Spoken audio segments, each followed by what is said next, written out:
The crystal champagne glasses shattered against the rocks as 3,000 pounds of pure muscle thundered through the shallow water.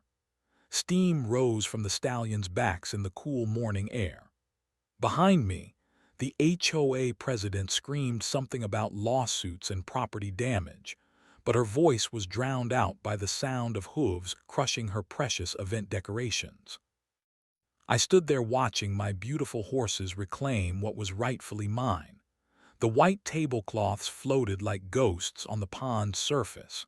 Expensive floral arrangements scattered across the muddy bank.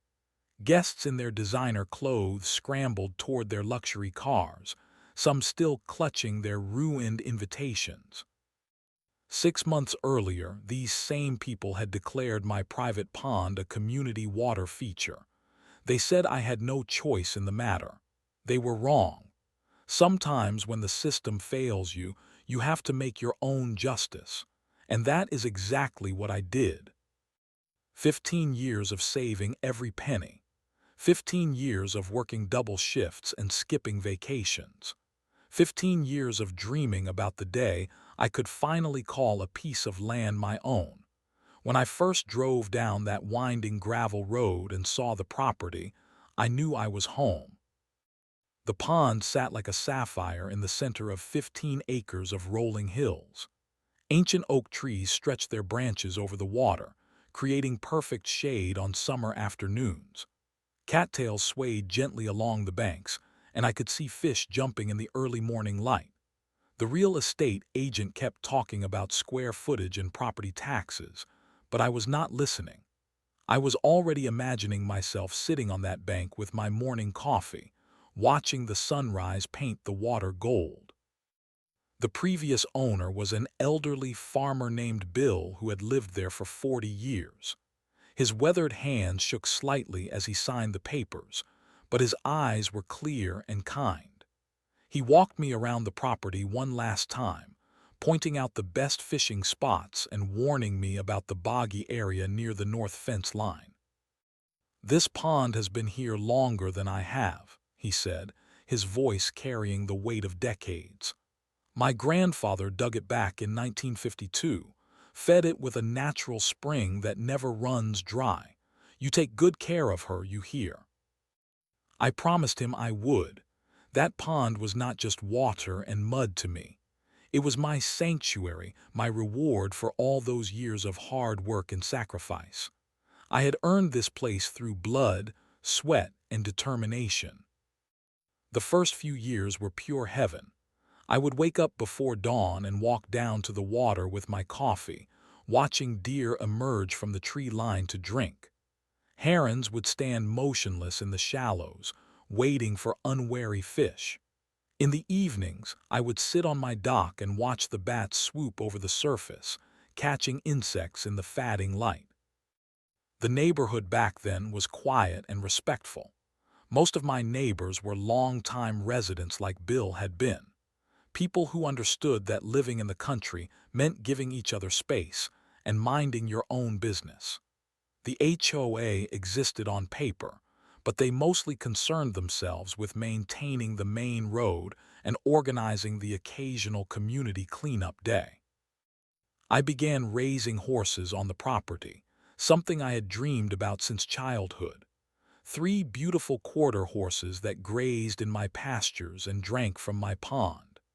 They were gentle giants who knew the sound of my truck and would trot over to the fence line whenever I came home from work.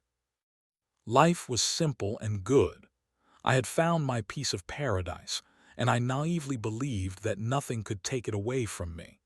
I had no idea that change was coming to our quiet corner of the world. Changes that would test everything I believed about property rights, community, and justice.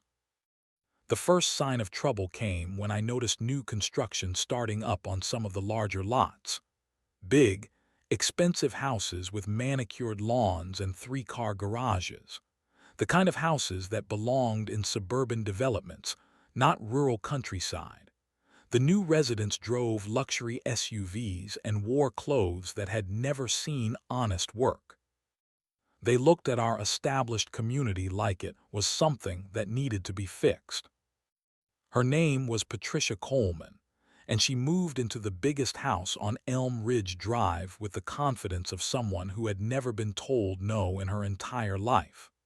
Within 6 months of her arrival, she had managed to get herself elected as HOA president, promising to bring property values into the 21st century and establish community standards that reflect our true potential.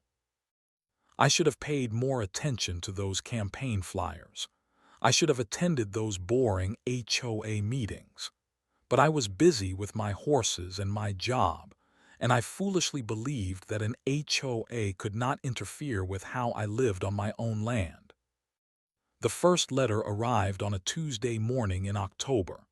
Official letterhead, legal-sounding language, and a tone that made my blood pressure spike before I finished reading the first paragraph. According to the newly revised community guidelines, my property was in violation of several aesthetic and safety standards. "Dear homeowner," it began, as if I was just another face in a crowd instead of someone who had poured their heart and savings into this place. "Recent inspections have identified multiple concerns regarding your property's compliance with community standards." The list was absurd. My fence was apparently the wrong shade of brown. My mailbox was 2 inches too tall. My gravel driveway was inconsistent with neighborhood aesthetics. Each violation came with a proposed fine and a deadline for correction.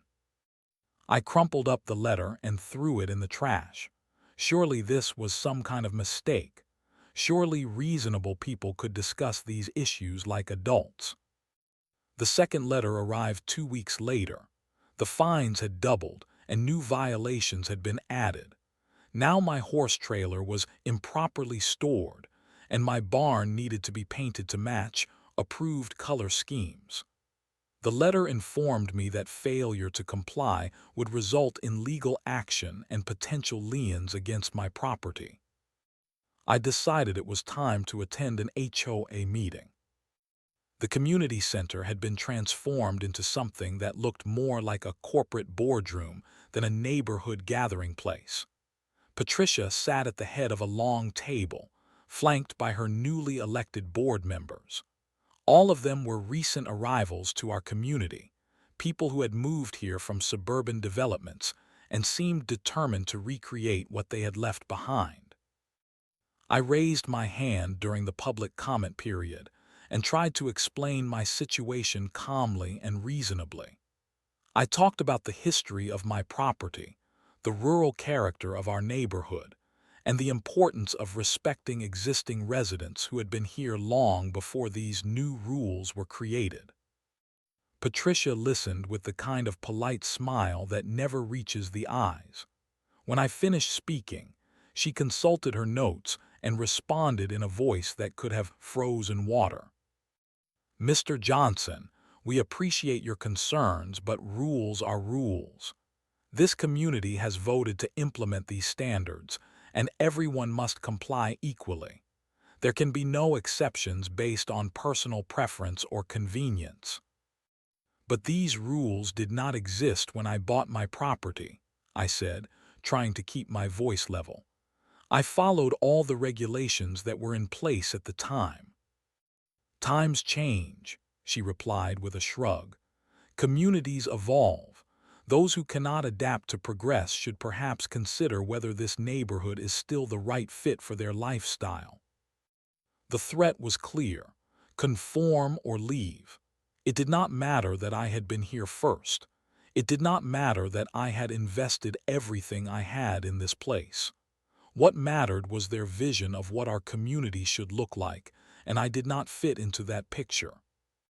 Over the following months, the harassment escalated. Every week brought new violations, new fines, new demands. They complained about my horses, my truck, my work clothes hanging on the line. They measured the height of my grass and the width of my mailbox post. They sent official photographers to document every perceived infraction. Other longtime residents were getting hit too. Old Mrs. Henderson down the road received violations for her vegetable garden. The Martinez family was fined for parking their work truck in their own driveway. One by one, people either caved to the pressure or sold their homes and moved away. I watched my peaceful community transform into a battleground, and I knew that much worse was coming. The letter that changed everything arrived on a rainy Thursday morning in March. I was drinking my coffee on the covered porch, watching the drops create ripples across my pond, when the mail truck pulled up to my box. Something about the thick envelope and certified mail sticker made my stomach clench with dread. I tore it open right there in the rain, and the words hit me like a physical blow. RE. Classification of water feature as community asset, mandatory compliance required. My hands shook as I read the official language that turned my world upside down. According to the letter, the HOA board had conducted a comprehensive review of community resources and determined that my pond constituted a significant water feature that enhances property values for the entire neighborhood. Therefore, it was being reclassified as a community amenity subject to shared access and management. The letter went on to explain that this decision was based on careful analysis of property records, water rights documentation, and community development standards. It claimed that because the pond was visible from the main road and contributed to the aesthetic appeal of the area, it fell under community jurisdiction rather than private ownership. I read the letter 3 times before the full implications sank in. They were not just trying to regulate my pond. They were trying to take it away from me entirely. The technical language could not hide the basic truth. Patricia and her board wanted access to my pond for their own purposes, and they were using legal-sounding bureaucracy to steal what belonged to me. The letter demanded that I provide reasonable access to the water feature and submit to community oversight of its maintenance and use. I spent the next week researching property law, water rights, and HOA regulations. I pulled out my original deed, my survey documents, and every piece of paperwork from my property purchase. The pond was clearly marked as being entirely within my property boundaries. The spring that fed it originated on my land. There was no legal basis for their claim. But legal reality and HOA bureaucracy were apparently 2 different things. I requested a meeting with Patricia to discuss the matter privately, hoping that reasonable conversation might resolve the issue. She agreed to meet me at the community center on a Saturday afternoon, but when I arrived, I found her sitting with 2 other board members and a man in an expensive suit who introduced himself as the HOA's legal counsel. "Mr. Johnson," Patricia began before I could even sit down, "I hope you understand that this decision was not made lightly. The board has a responsibility to maximize community assets and ensure that all residents benefit from shared resources." "That pond is on my property," I said, placing my deed and survey on the table. "I own it outright. You have no legal authority to claim it as a community asset."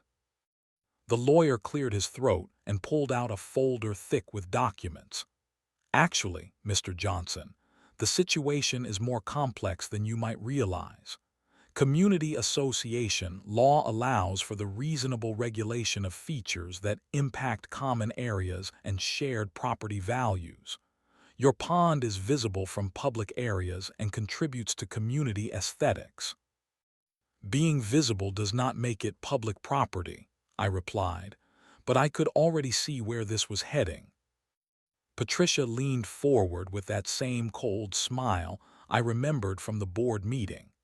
"The fact is, Mr. Johnson, that your pond has become integral to our community's character and property values. Residents specifically mention the beautiful water feature when they talk about why they chose to live here. We have a responsibility to ensure that this asset is properly maintained and accessible. Accessible for what? I asked, though I was beginning to suspect I already knew the answer. Well, she said, exchanging glances with the other board members, we are planning a community celebration for this summer, a gathering to showcase our neighborhood and attract potential new residents. Your pond would be the perfect centerpiece for such an event. There it was, the real reason behind all the legal language and bureaucratic maneuvering. They wanted to use my pond as the backdrop for their fancy party, and they were willing to steal it from me to make that happen. I gathered up my papers and stood to leave. You will be hearing from my attorney, I said. Patricia's smile widened. Of course, Mr. Johnson. We encourage all residents to seek legal counsel if they have concerns. I think you will find that the law is quite clear on these matters. As I walked to my truck, I realized that playing by their rules was not going to work. They had lawyers and legal budgets and the arrogance that comes with never having been truly challenged. But they had made one crucial mistake. They had pushed the wrong person too far. The next few weeks revealed the true scope of Patricia's ambition. What she called a simple community celebration was actually an elaborate social event designed to showcase the neighborhood to potential high-end buyers and establish her own social status among the local elite. I learned about the details through a combination of overheard conversations and documents left carelessly visible during HOA meetings. The event was scheduled for the first Saturday in June, right at the peak of spring when my pond would be at its most beautiful. They had hired an expensive catering company, ordered custom linens and floral arrangements, and sent invitations to local real estate agents, city council members, and other influential community leaders. The guest list read like a who's who of people I had never met and never wanted to meet. Local politicians looking for photo opportunities, wealthy developers scouting for investment opportunities, social climbers eager to network with the right crowd. None of them lived in our neighborhood. None of them had any legitimate interest in our community beyond what they could get out of it. Meanwhile, actual residents like myself were specifically excluded from the celebration. According to an email I intercepted from Patricia to the catering company, the event was by invitation only and limited to approved community stakeholders and prospective residents. Those of us who actually lived here and paid the fees that funded the HOA were apparently not important enough to attend our own community celebration. The financial details were equally outrageous. The HOA board had approved an expenditure of over $15,000 for this single event, money that came directly from our annual dues and special assessments. They were literally using our own money to throw a party that we were not invited to, all centered around my stolen pond. But the worst part was yet to come. 3 weeks before the scheduled event, I received another certified letter informing me that my property would be temporarily restricted during the celebration weekend.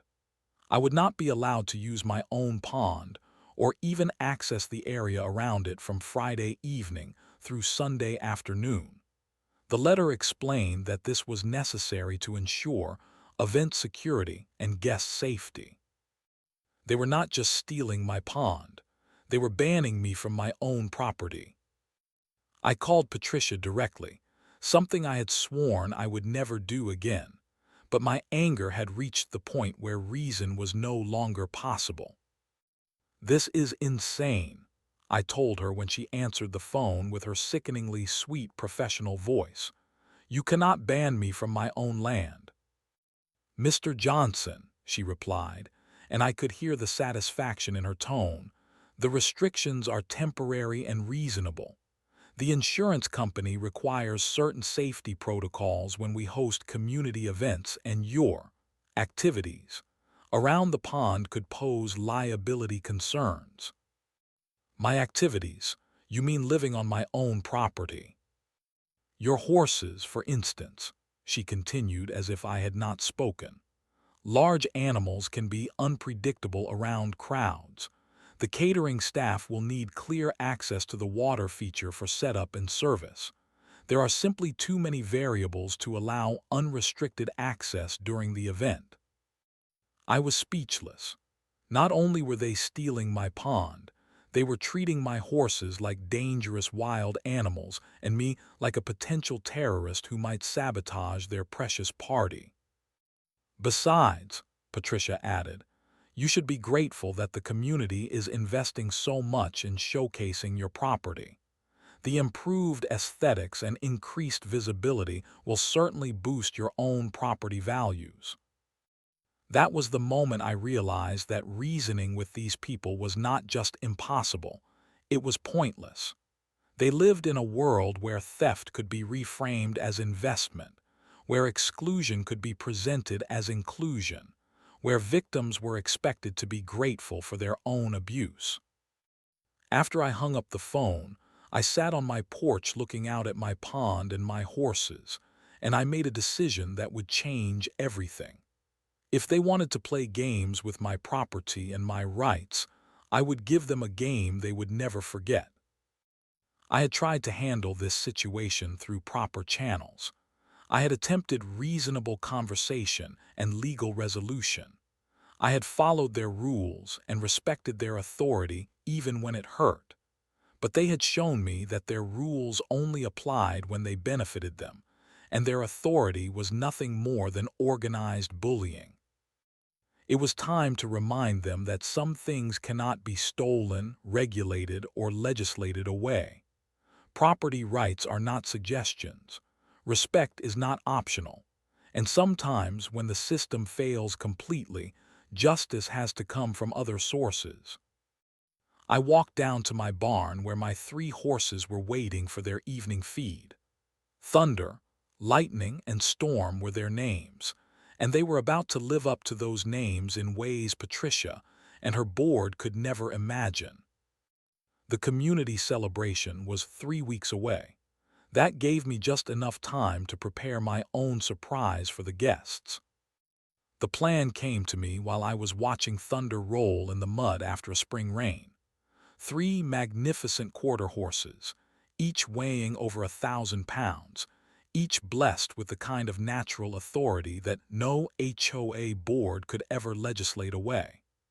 They had been drinking from my pond since they were foals, and they knew every inch of the shoreline better than any surveyor. My neighbor Jake Martinez had been dealing with his own HOA harassment, and when I mentioned my situation over the fence one evening, his weathered face broke into the first genuine smile I had seen from him in months. "Those horses of yours sure do love that pond," he said, scratching Thunder behind the ears. "Be a real shame if something spooked them during all that fancy party commotion." Jake had worked with horses his entire life before retiring to our quiet neighborhood. He understood these animals the way city folk understood traffic patterns, and he could see where my thoughts were heading before I fully formed them myself. "Course, you would want to make sure you were following all the proper legal procedures," he continued with a wink. "Might want to check your property boundaries real careful. Make sure you know exactly where your rights begin and end." That weekend, Jake helped me conduct the most thorough property survey I had ever done. We walked every inch of my fence line with the original survey documents, GPS coordinates, and measuring tape. We documented every boundary marker, every tree, every rock that marked the edges of my legal domain. What we discovered was even better than I had hoped. My property line extended 15 feet beyond the pond on all sides. The area where Patricia planned to set up her fancy catering tables and guest seating was entirely within my legal boundaries. They were not just using my pond without permission, they were trespassing on my land. I spent the next week researching animal husbandry laws, property rights statutes, and livestock management regulations. I wanted to be absolutely certain that everything I planned to do was completely legal and within my rights as a property owner. The law was crystal clear. I had the right to graze my horses anywhere on my property, at any time, for any reason. I had the right to move them from pasture to water as often as necessary for their health and well-being. I had the right to exercise them and allow them to engage in natural behaviors like rolling, splashing, and drinking. Most importantly, I had the right to do all of this without advance notice to anyone, without permission from any authority, and without regard for any temporary events that might be happening in the vicinity. My attorney, a sharp woman named Rebecca Chen who specialized in property rights cases, confirmed everything I had researched. She also provided some additional insights that made my plan even more solid. The beauty of this situation, she told me during our consultation, is that you are not trying to disrupt their event. You are simply exercising your legitimate property rights in the normal course of horse ownership. If their event happens to conflict with your animal's natural behaviors and routines, that is their problem to solve, not yours. She helped me document everything properly. Photos of my horses' daily routines, veterinary records showing their regular pond access, historical evidence of their grazing patterns and exercise needs. If anyone questioned my actions later, I would have a paper trail that proved I was simply being a responsible horse owner. The final piece of preparation was the most delicate. I needed to ensure that my horses would be in exactly the right place at exactly the right time, without it appearing deliberate or malicious. Horses are creatures of habit, and slight changes to their routine could achieve dramatic results. For 2 weeks leading up to the event, I gradually adjusted their feeding schedule. Instead of morning hay in the barn, they started getting breakfast near the pond. Their afternoon exercise moved from the back pasture to the shoreline area.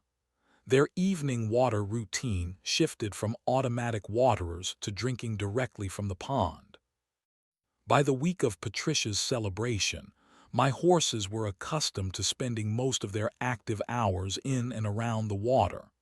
It had become their natural gathering place, their preferred habitat, their territory to defend. Jake helped me with the final preparations, checking fences and gates to ensure everything was secure but accessible. We cleaned and oiled every hinge, tested every latch, verified every detail that might matter when timing became critical. The night before the event, I sat on my porch with a beer and watched my horses graze peacefully in the evening light. Tomorrow would bring chaos and confrontation, legal threats and social consequences. But tonight, everything was quiet and perfect and exactly as it should be. I raised my beer in a silent toast to justice, property rights, and the kind of natural authority that no HOA board could ever regulate away. Saturday morning dawned clear and beautiful, the kind of perfect spring day that makes you grateful to be alive. I was up before sunrise, as usual, feeding my horses and checking their water. They seemed more alert than normal, ears pricked forward, sensing something different in the air. By 7 a.m., the catering trucks started arriving. I watched from my kitchen window as workers unloaded tables, chairs, and enough fancy equipment to stock a small restaurant. They moved with efficient purpose, transforming the area around my pond into something that looked more like a movie set than a natural water feature. Patricia arrived at 8:30 in a luxury SUV that probably cost more than I made in a year. She wore a flowing white dress and a wide-brimmed hat that made her look like she was headed to a garden party in the Hamptons rather than a neighborhood gathering in rural countryside. I could hear her voice carrying across the water as she directed the setup crew with military precision. Every table had to be positioned exactly so. Every flower arrangement needed to catch the morning light just right. The serving stations required perfect angles for photographs that would no doubt appear on social media within hours of the event's start. The first guests began arriving around 10 a.m. Expensive cars filled the temporary parking area that had been carved out of Jake's front pasture without his permission. Men in golf attire and women in designer sundresses emerged from their vehicles, looking around with the kind of cautious curiosity that city people display when venturing into unfamiliar territory. I was dressed in my work clothes, sitting on my porch with a cup of coffee, watching the show unfold. Several guests noticed me and whispered among themselves, probably wondering why the hired help was taking a break instead of working. Patricia spotted me around 10:30 and marched across my property line without invitation or permission. Her high heels sank slightly into the soft ground near the pond, and she had to steady herself against one of the catering tables. "Mr. Johnson," she called out, her voice carrying that familiar tone of barely controlled irritation. "I trust you will be keeping your animals secured during our event. We cannot have any disruptions to our celebration." I set down my coffee cup and smiled. "My horses are on my property, Patricia. They have every right to be here."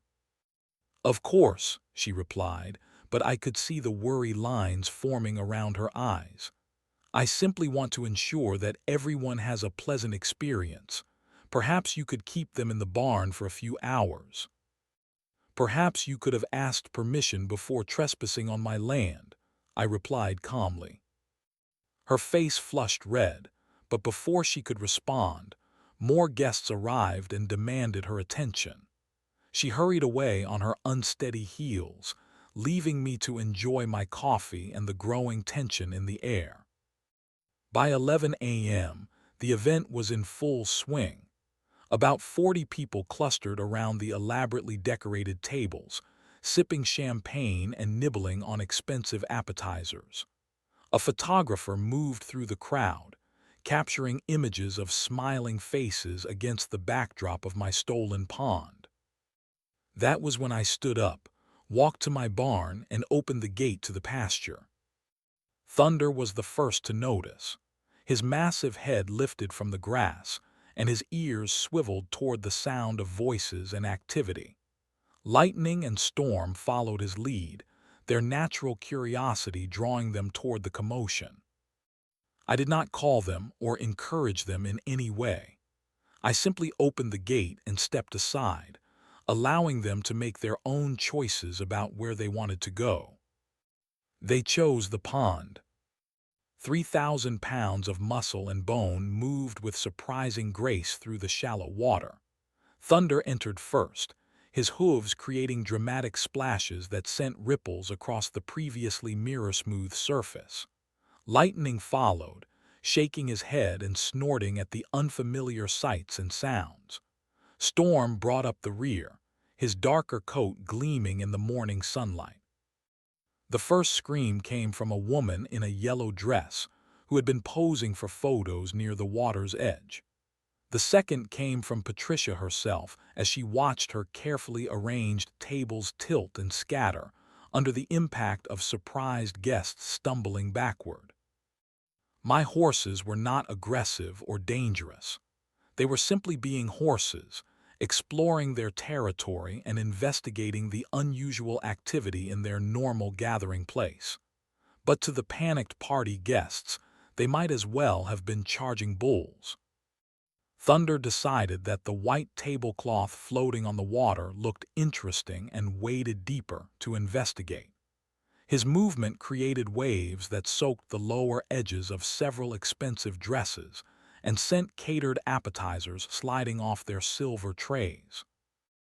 Lightning discovered that the floral centerpieces made excellent toys. He picked up a massive arrangement of white lilies in his teeth and shook it like a dog with a rope, sending petals and greenery flying in all directions. Storm found the champagne fountain particularly fascinating. He lowered his great head to drink, his whiskers disturbing the carefully calibrated flow and sending expensive champagne cascading onto the muddy ground. The guests fled like startled birds, abandoning their drinks and appetizers in their haste to reach higher ground. The photographer kept shooting, probably realizing that he was witnessing something far more memorable than another boring community celebration. Patricia stood in the center of the chaos, her white dress splattered with mud and pond water, her perfect hair disheveled by the morning breeze. She pointed at me with a shaking finger and screamed something about lawsuits and criminal charges, but her words were lost in the sound of my horses enjoying their morning swim.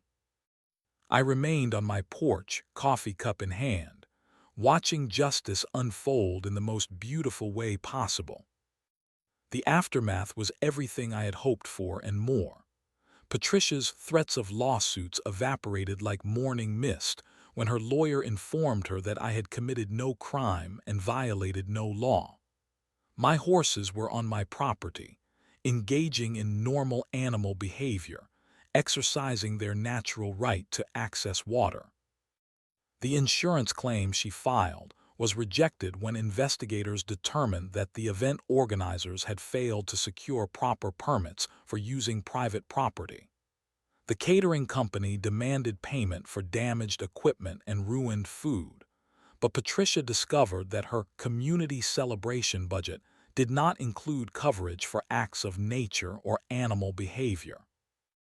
More importantly, the whole incident had been thoroughly documented by her own photographer, whose images quickly found their way onto social media platforms throughout the region. The photos told a story that no amount of legal language could spin or bureaucratic authority could suppress. Here were three magnificent horses, clearly healthy and well cared for, enjoying their natural habitat while overdressed strangers fled in panic from someone else's property. The visual narrative was impossible to misinterpret. These were not dangerous animals disrupting a legitimate community event. These were property owners defending their territory against entitled trespassers.